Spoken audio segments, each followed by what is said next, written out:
Hello friends, welcome to BSL study point. तो दोस्तों, आज की इस वीडियो में हम लोग देखने वाले हैं कि निबंध कैसे लिखा जाता है, क्योंकि बोर्ड एग्जाम में इससे पूरे 9 नंबर का प्रश्न इस बार पूछेगा। दोस्तों, अगर आप भी इस बार का बोर्ड एग्जाम का पेपर देने वाले हैं तो दोस्तों ये वीडियो आपके लिए बहुत ही इंपॉर्टेंट होने वाली है। क्योंकि बहुत ही इंपॉर्टेंट इसलिए होने वाली है दोस्तों, क्योंकि आज की इस वीडियो में आपको बताऊँगा कि निबंध हम लोग कैसे लिखते हैं। तो दोस्तों, और उससे भी इम्पोर्टेंट है दोस्तों ये टॉपिक, जिस पे मैं आपको बताने वाला हूँ कि निबंध कैसे लिखेंगे। दोस्तों, यह टॉपिक है प्रदूषण की समस्या या पर्यावरण प्रदूषण। ये दोस्तों बहुत ही मोस्ट इम्पॉर्टेंट होने वाला है दोस्तों ये वीडियो।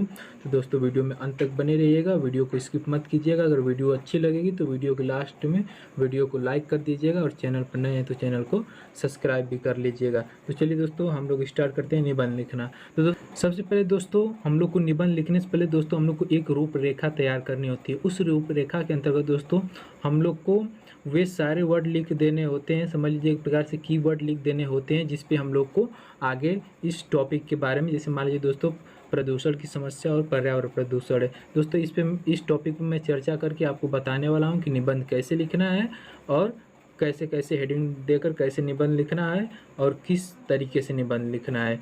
तो दोस्तों, यह वीडियो भी इम्पोर्टेंट है और यह टॉपिक भी प्रदूषण की समस्या वाला इम्पोर्टेंट है। अब दोस्तों, आपसे बोर्ड एग्जाम में चाहे प्रदूषण की समस्या पूछ दे, चाहे पर्यावरण प्रदूषण पूछ दे, दोनों में से कुछ भी पूछ दे दोस्तों, आपको यही लिखना है जो मैं आपको इस वीडियो में बताने वाला हूँ। तो दोस्तों, सबसे पहले हम लोग को एक रूपरेखा तैयार करनी होती है। उस रूपरेखा के अंतर्गत दोस्तों हम लोग को हर एक, समझ लीजिए एक प्रकार से दोस्तों हम लोग को कीवर्ड देने होते हैं, जो कि हम लोग इस टॉपिक के बारे में आगे चर्चा करने वाले हैं। इससे दोस्तों जो एग्जामिनर होता है वह समझ जाता है कि बच्चा जो है वह किस किस टॉपिक पे और कहाँ तक चर्चा किया है। इसी को देखकर आपका आधा से ज़्यादा उसके डाउट क्लियर हो जाते हैं, इसी रूपरेखा को आपके देखकर। तो दोस्तों, आप जितना उसकी रूपरेखा को अच्छे से लिखिएगा और उस रूपरेखा के अंतर्गत आप वो सारे कीवर्ड डाल दीजिएगा जिस पर आप आगे चर्चा करने वाले थे। दोस्तों देखिए, मैंने जो रूपरेखा सबसे पहले हेडिंग डाली है, इस रूपरेखा के अंतर्गत मैंने पहला दोस्तों प्रस्तावना डाला है। यानी कि दोस्तों मैं सबसे पहले प्रस्तावना लिखूंगा प्रदूषण की समस्या के बारे में। उसके बाद दोस्तों मैं प्रदूषण का अर्थ लिखूंगा। उसके बाद दोस्तों प्रदूषण के प्रकार, फिर प्रदूषण की समस्या तथा इससे हानि, और सबसे दोस्तों अंत में मैं लिखूंगा समस्या का समाधान, यानी कि प्रदूषण की समस्या को कैसे हम लोग दूर कर सकते हैं। तो दोस्तों देखिए, सबसे पहले मैं प्रस्तावना में क्या लिखा हूँ। उससे पहले दोस्तों बताओ, निबंध जो होता है दोस्तों हम लोग का कहने का कथन क्या है, किस टॉपिक पे, उसके बारे में लिखना होता है। दोस्तों आप समझ लीजिए, ये नहीं कि जो मैं यहाँ पे आपको प्रोवाइड करा रहा हूँ, जो लिखा हूँ यही आप भी बोर्ड एग्जाम में लिखे, ऐसा नहीं हो सकता दोस्तों। आप एक बार समझ लें, उसके बाद आपको जैसा भी समझ में आता है आप वैसा ही बना कर लिखिए, क्योंकि निबंध में दोस्तों हम लोग को अपने कथन व्यक्त करने रहते हैं उसके बदले में।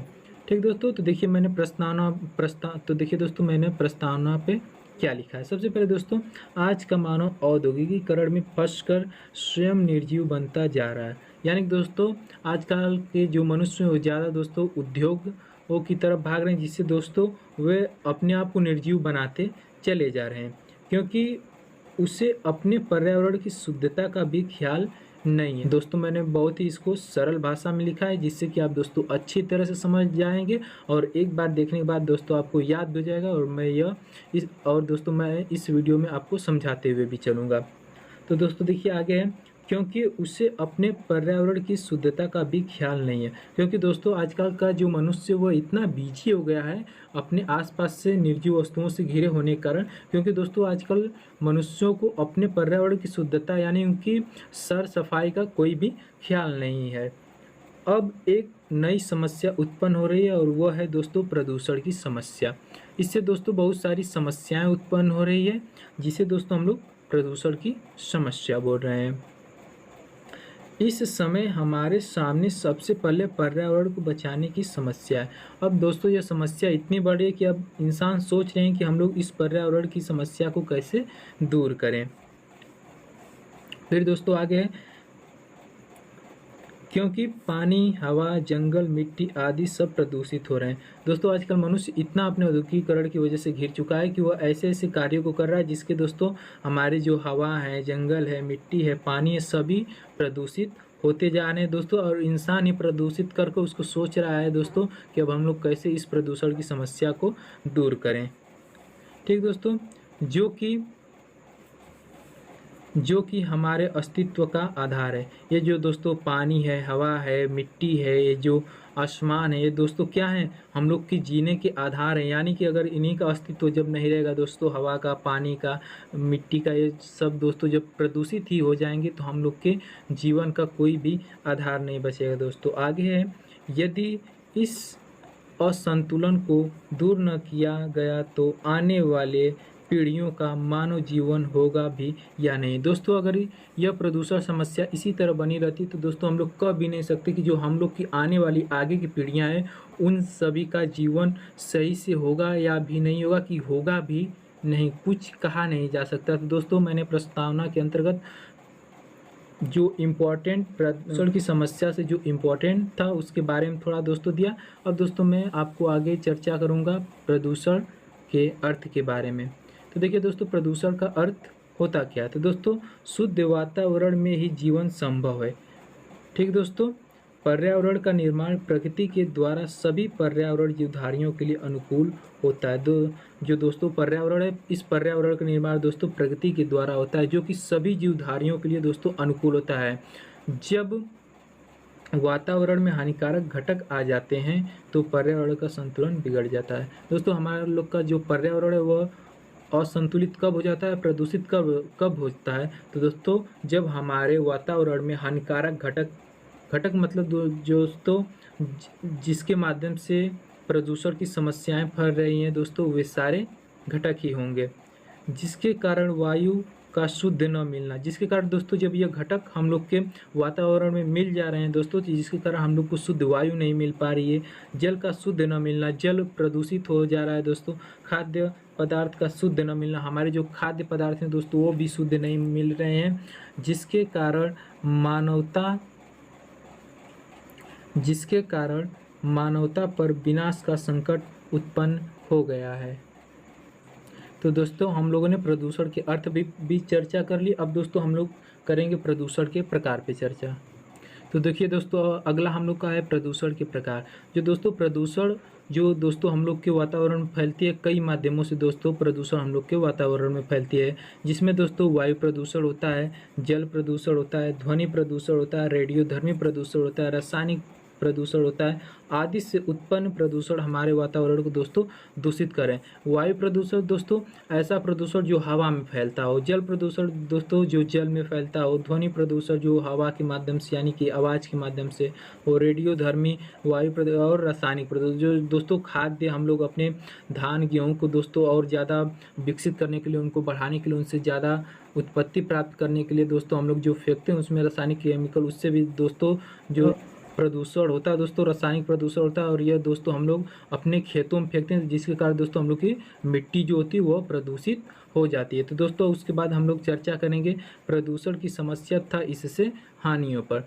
ठीक है दोस्तों, तो देखिए क्या है इसमें, बढ़ती हुई जनसंख्या और औद्योगिकीकरण ने विश्व की सम्मुख प्रदूषण की समस्या उत्पन्न करती है। जो दोस्तों और ऊपर दोस्तों जो इसकी सबसे बड़ी हानि है दोस्तों, हम लोग के देशों में जो सबसे ज़्यादा दोस्तों संख्याएं बढ़ रही हैं, जनसंख्याएं बढ़ रही है, और इन जनसंख्याओं के बढ़ने का दोस्तों औद्योगिकीकरण की भी संख्या दोस्तों विश्व में बढ़ रही है, जिसके कारण प्रदूषण की यह सबसे सर्वश्रेष्ठ समस्या उत्पन्न हो गया है प्रदूषण फैलाने का। दोस्तों आगे है, प्रदूषण के कारण मानव के स्वास्थ्य के जीवन को खतरा उत्पन्न हो गया है। दोस्तों प्रदूषण के कारण ही जो हम लोग के मनुष्य का जो स्वास्थ्य हो दोस्तों दिन पे दिन बिगड़ता जा रहा है, और कैसे दोस्तों बिगड़ रहा है यह भी आगे देखिए।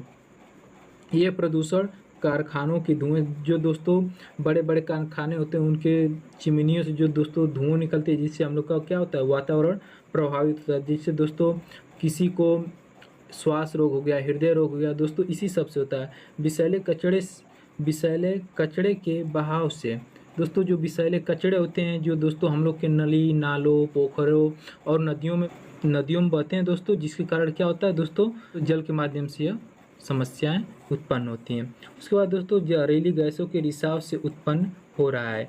यह दोस्तों जो प्रदूषण है वो जहरीली गैसों के रिसाव के कारण भी उत्पन्न हो रहा है। इस प्रदूषण से मनुष्य जानलेवा बीमारियों का शिकार होता जा रहा है, जैसे कोई लंगड़ा, कोई बहरा, किसी को दोस्तों कैंसर, किसी की दृष्टि शक्ति नष्ट हो रही है। आदि समस्याएं उत्पन्न हो रही है।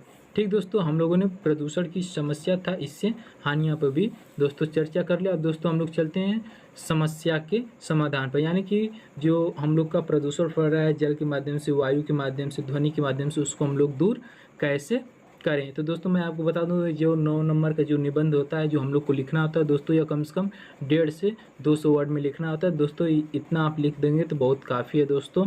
देखिए दोस्तों, अगला है समस्या का समाधान। तो वातावरण को प्रदूषण को बचाने के लिए वृक्षारोपण सर्वश्रेष्ठ साधन, यानी कि दोस्तों हम लोग को जो प्रदूषण की समस्या को बचाना है उसके लिए दोस्तों हम लोग को जितना हो सकता है उतना हम लोग पेड़ पौधे लगाएं। वृक्षों की अधिक कटाई को रोक देना चाहिए, यानी कि दोस्तों यहाँ पे रोक देना चाहिए होगा। ठीक दोस्तों, जो वृक्षों की लगातार कटाइयाँ हो रही हैं दोस्तों, उस पर रोक लगानी चाहिए। कारखानों से निकलने वाली विषैली धुएं, औद्योगिक कचरे की उचित व्यवस्था होनी चाहिए, यानी कि दोस्तों जो हम लोग के कारखानों से जो विषैली धुएं निकलती है उसको किसी दूसरे जगह यानी किसी माध्यम से उसको ख़त्म कर देना चाहिए। और दोस्तों जो कचरे हम लोग के नदी नाले पोखरे में बने उसको दोस्तों वहाँ से बहने से रोकना चाहिए। उसके बाद है दोस्तों, ध्वनि को कम करने के लिए तेज ध्वनि वाले वाहनों पर साइलेंसर लगाने की जरूरत है, यानी दोस्तों जो ध्वनि को कम करने के दोस्तों हम लोग को साइलेंसर लगाने की जरूरत है। प्रोग्रामों में लाउड स्पीकर को नियंत्रित रूप से प्रयोग करना चाहिए, यानी कि दोस्तों हम लोग को ज़्यादा शोर करके जो लाउड स्पीकर है उनको दोस्तों नहीं चलाना चाहिए। तो दोस्तों आगे है, जल प्रदूषण को रोकने के लिए अपशिष्ट पदार्थों को नदी नालों में बहाने से रोकना चाहिए, यानी कि दोस्तों जो हम लोग के अपशिष्ट पदार्थ जिसको दोस्तों हम लोग नदी नालों में बहा रहे हैं दोस्तों, उनको नदी नालों में बहाने से रोकना चाहिए। तो दोस्तों आई होप आप सभी को निबंध कैसे लिखना है बोर्ड एग्जाम में आपको समझ में आया होगा दोस्तों। और प्रदूषण की समस्या या पर्यावरण प्रदूषण उस पर कैसे भी निबंध लिखना हो दोस्तों आप लोग इसी माध्यम से लिखेंगे, क्योंकि दोस्तों हम लोग के बोर्ड एग्जाम में 150 से 200 वर्ड लिखने होते हैं। अगर इतने भी दोस्तों हम लोग लिख देते तो हम लोग को 9 नंबर पूरे प्राप्त हो जाएंगे। तो दोस्तों अगर वीडियो अच्छी लगी हो तो वीडियो को लाइक कर दीजिएगा और चैनल पर नए हैं तो चैनल को सब्सक्राइब कर दीजिएगा। धन्यवाद।